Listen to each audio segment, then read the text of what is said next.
Hi hello ನಮಸ್ಕಾರ friends, ನಾನಿವತ್ತು ಒಂದು ಹೊಸ ವ್ಲಾಗ್ ಜೊತೆಗೆ ಬಂದಿದ್ದೀನಿ. ಯಾರೆಲ್ಲ ನನ್ನ ಚಾನಲನ್ನು ಸಬ್ಸ್ಕ್ರೈಬ್ ಮಾಡ್ಕೊಂಡಿಲ್ಲ ದಯವಿಟ್ಟು ಸಬ್ಸ್ಕ್ರೈಬ್ ಮಾಡ್ಕೊಳ್ಳಿ.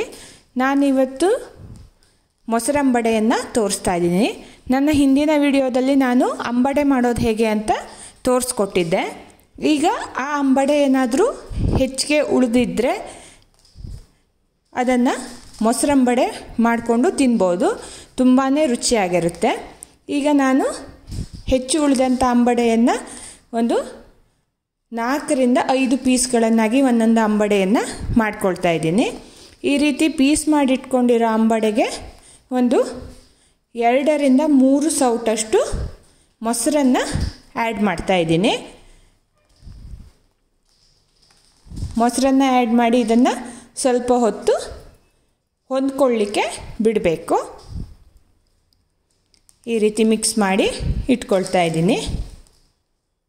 ಇದು ತುಂಬಾ ಚೆನ್ನಾಗಿ ಆಗುತ್ತೆ ಈ ರೆಸಿಪಿ.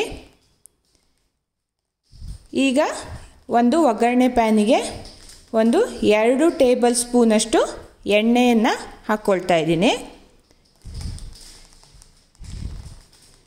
ಎಣ್ಣೆ ಕಾದಿದೆ. ಈಗ ಇದಕ್ಕೆ 1 ಟೇಬಲ್ ಸ್ಪೂನ್ ಉದ್ದಿನಬೇಳೆ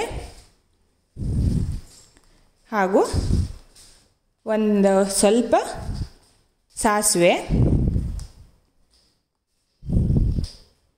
ಈಗ ಸಾಸಿವೆ ಸ್ವಲ್ಪ ಚಟಪಟ ಅಂತ ಇದೆ. ಈಗ ಇದಕ್ಕೆ ಹಸಿಮೆಣಸನ್ನು ಹಾಕ್ಕೊಂಡಿದ್ದೀನಿ. ಬೇಕಾದವರು ಸ್ವಲ್ಪ ಖಾರ ಬೇಕು ಅನ್ನೋರು ಸೂಜಿ ಮೆಣಸಿನ್ಕಾಯಿ ಕೂಡ ಹಾಕ್ಕೊಳ್ಬೋದು, ತುಂಬಾ ಟೇಸ್ಟಿಯಾಗಿರುತ್ತೆ. ಈಗ ಒಂದು ಸಣ್ಣ ತುಂಡು ಇಂಗನ್ನು ಹಾಕ್ಕೊಂಡಿದ್ದೀನಿ. ಈಗ ಇದಕ್ಕೆ ಎಳ್ಳನ್ನು ಹಾಕ್ತಾ ಇದ್ದೀನಿ. ಎಳ್ಳು ತುಂಬಾ ಟೇಸ್ಟ್ ಕೊಡುತ್ತೆ. ಈಗ ಒಗ್ಗರಣೆ ರೆಡಿಯಾಗಿದೆ.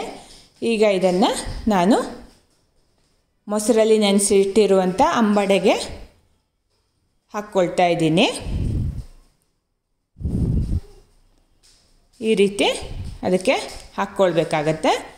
ಹಾಕ್ಕೊಂಡ ನಂತರ ಇದು ಮಿಕ್ಸ್ ಮಾಡಿದ್ರೆ ತುಂಬಾ ರುಚಿಕರವಾದಂಥ ಮೊಸರಂಬಡೆ ರೆಡಿ ಆಗುತ್ತೆ.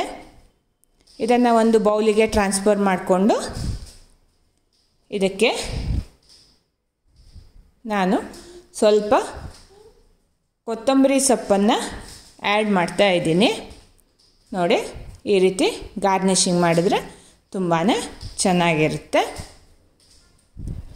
ತುಂಬಾ ಟೇಸ್ಟ್ ಕೂಡ ಕೊಡುತ್ತೆ. ಸ್ವಲ್ಪ ಲಿಂಬೆ ಹಣ್ಣನ್ನು ಹಾಕ್ತಾ ಇದ್ದೀನಿ. ತುಂಬಾ ರುಚಿಕರವಾದಂಥ ಮೊಸರಂಬಡೆ ರೆಡಿಯಾಗಿದೆ.